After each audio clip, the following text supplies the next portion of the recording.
Mr. Gohmert. Thank you, Mr. Chairman, and we do appreciate all the witnesses being here today.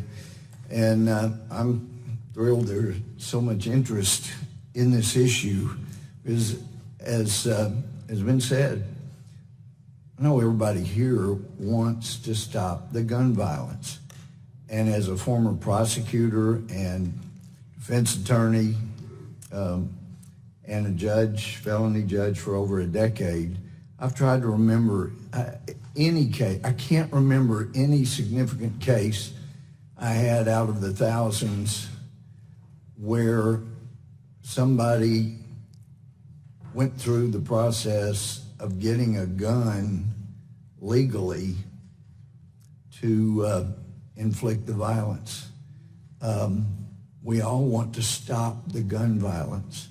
I haven't heard anybody talk about the breakdown of the home, the breakdown in moral teachings.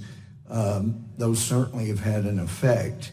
And I know one of the most quoted numbers that we often hear, and we've heard again today, is that background checks have stopped over 3 million people from getting guns that shouldn't. That's the initial stop. It's difficult to get through all of the data, but it appears the best estimate is somewhere over 96% of those 3 million end up being able to get guns. That's just the initial stop. And in fact, a good indication is 2010 numbers. And these are sometimes difficult to get the exact figures, but from 2010, we know there were 76,000 denials, and the Obama administration only found 44 that actually were committing a crime by trying to get a gun illegally. So we want to all get to the same place.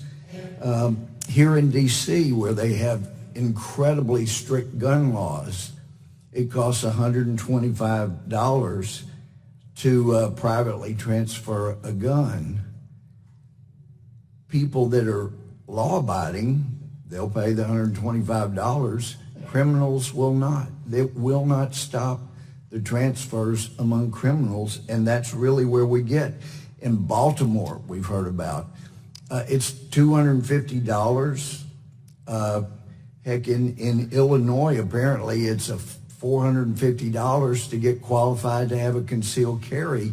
And if H.R. 8 became law, and somebody called me or anybody and said, I'm scared to death, my former spouse or live-in or whomever has threatened me, and I think he's going to be coming sometime this week. Well, the law under H.R. 8 requires, before you can do a private transfer, before you can take them a gun to try to help them protect themselves, there has to be an imminent threat. So for someone to take a gun to somebody they love so they can protect themselves that week, they committed a crime, because you can't have an imminent threat for a week. So there are issues here. We all want to get to an end of gun violence, but I would like to ask Dr. Oh, and by the way, for victims, I mean, our heart goes out to you, whether it's a shooting, it's sexual assault. I mean, there were so many times that as a judge, I had to stoically do my job, but I would go back to my office with a broken heart for the victims. We know who does the real suffering, and we want to stop it. And I am thrilled that we have so many people that care so deeply.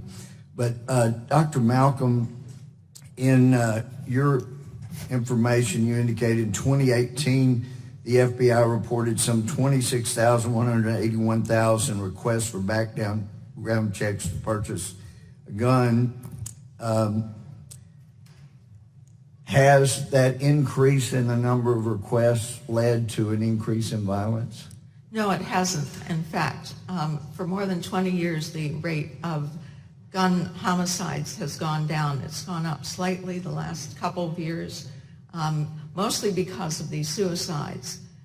And while the number has gone up, the rate hasn't. So far more people are now allowed to conceal carry across the country, get a certificate to have a gun, but that hasn't resulted in what it was supposed to do for those people who were against it. They thought there'd be shootouts on OK Corral on every corner.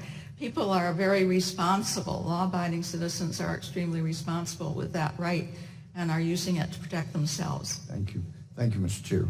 The time of the gentleman has expired.